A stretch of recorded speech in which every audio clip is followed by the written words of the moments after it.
to Understanding Islam. I'm Anne-Marie Najaf-Pierre.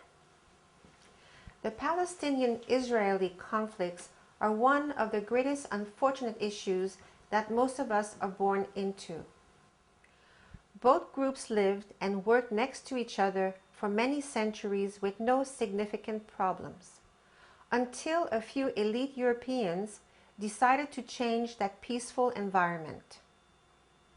For the past decades, the Israelis received massive support from the United States, such as billions of dollars per year out of taxpayers, advanced civilian and military equipment so that today Israelis are in possession of their own nuclear weapons, and above all, vetoing any war or humanitarian violations before the United Nations.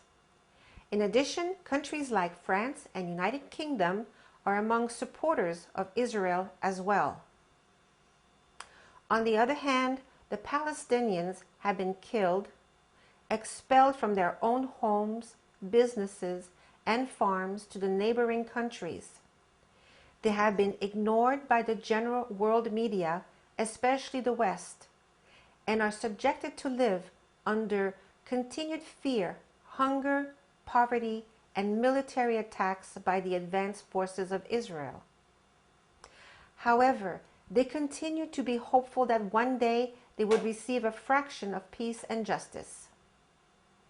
In December 2008, Israelis conducted massive military attacks on Palestinians in Gaza.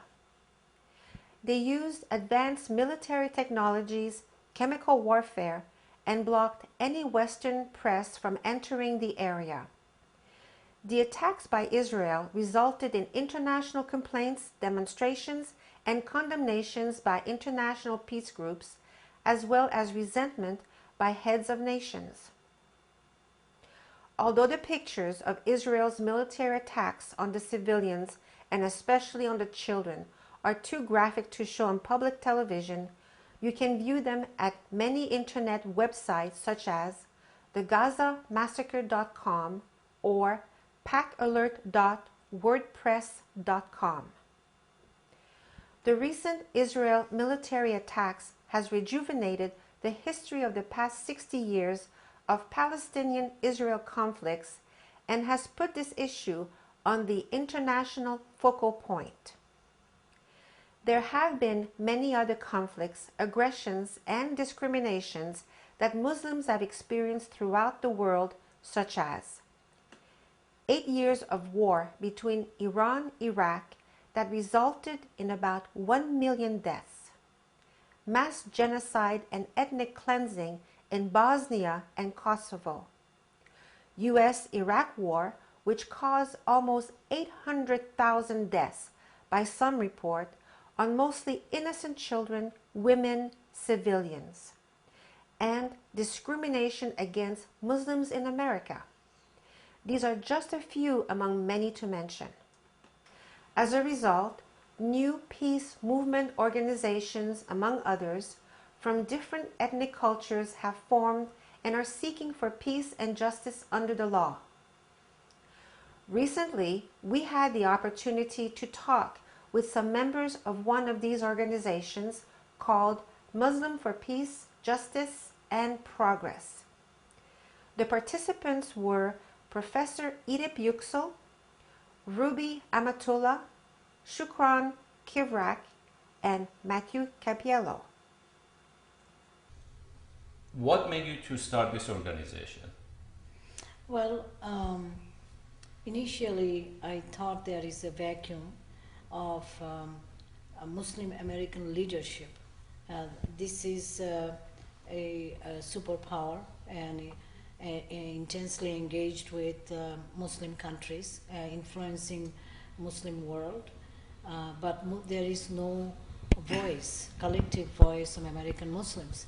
They could have, got involved and influence American policies toward the Muslim world, would work towards constructive engagement between these two confrontational camp of humanity, you may call. Muslim world controls about 76% of the oil reserves of the world, and that is 1/5 of humanity. But I think that it has been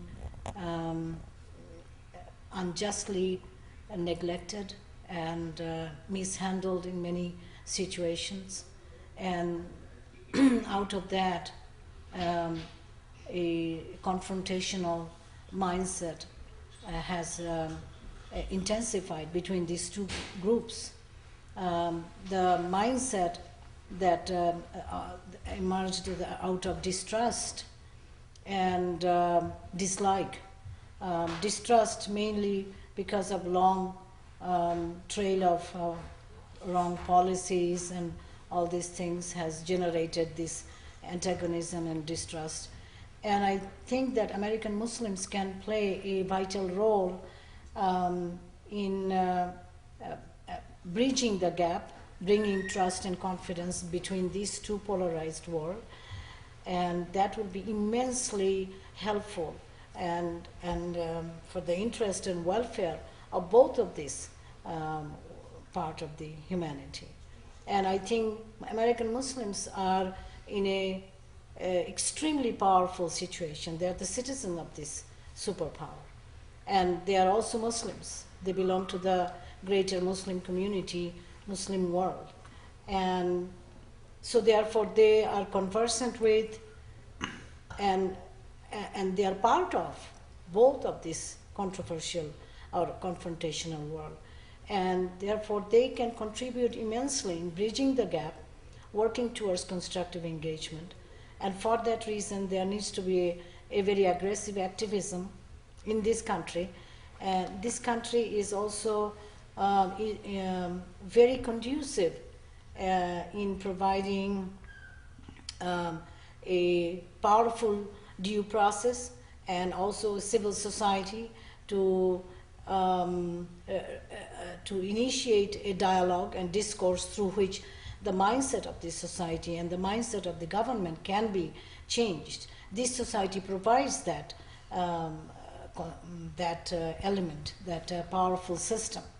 But American Muslims have not yet taken advantage of that system, and also the greater society's mindset of this is the most changeable society in the world in last 230 years of Let me history. ask you this. You mentioned about organizations that represent American Muslims. I think there is an organization already in place called CAIR, C-A-I-R. What do you think of them? Don't you think that they're representing American Muslims in America? I mean, CARE, ISNA, MPAC, they are all very good organizations, and they are functioning and contributing very well. But they have their specific agenda and boundaries and a limited agenda.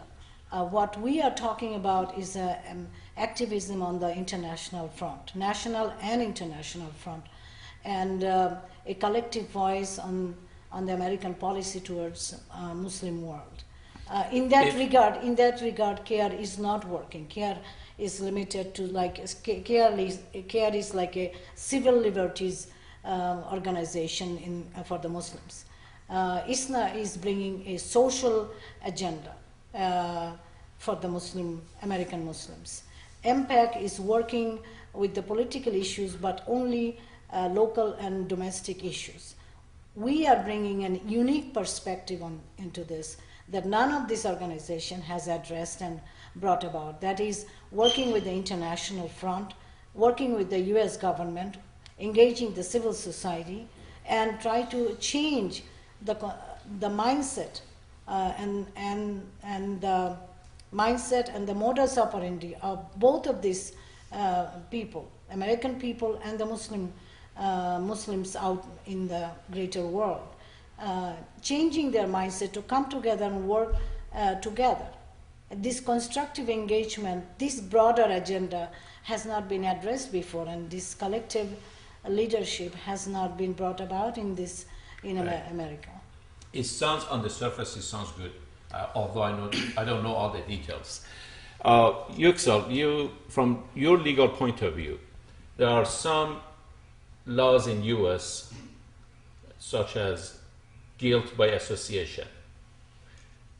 What confidence can you give to the average Muslims that they can participate on this peaceful movement without knowing that one day maybe they get harassed or accused by some wrongdoings?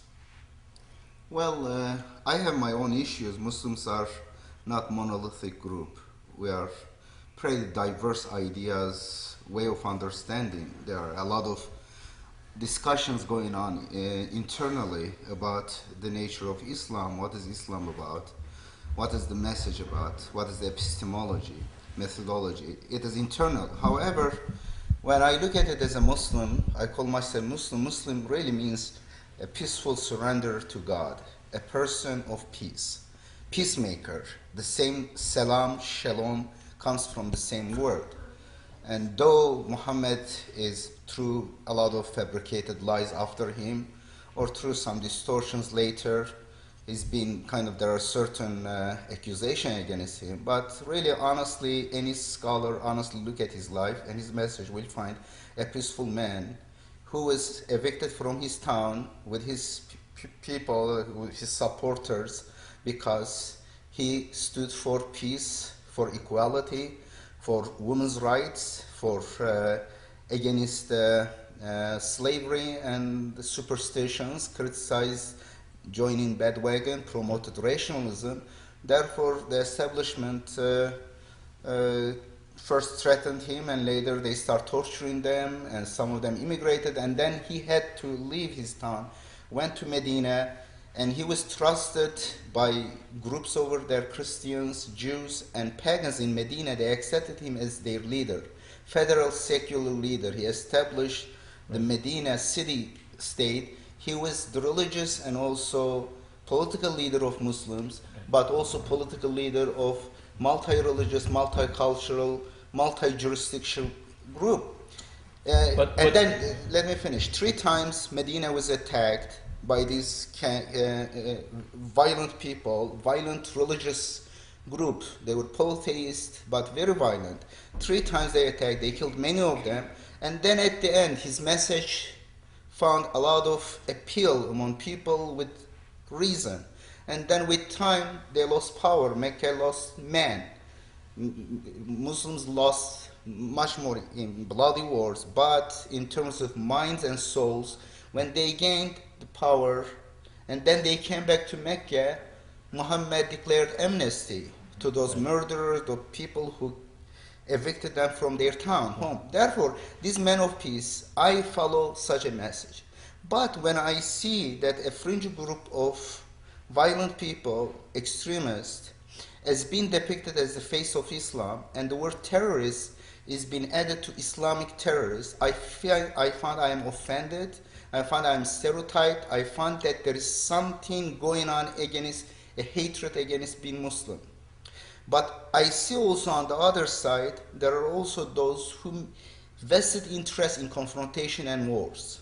We should not forget about the war profiteers on both sides. Therefore, Christians, Jews, Muslims who have reason, who have common interest in living peacefully in this planet, small planet, we cannot kill each other, we cannot turn this earth to hell. Therefore, we decided, I am a reformist Muslim. I am one of the authors of Quran Reformist Translation.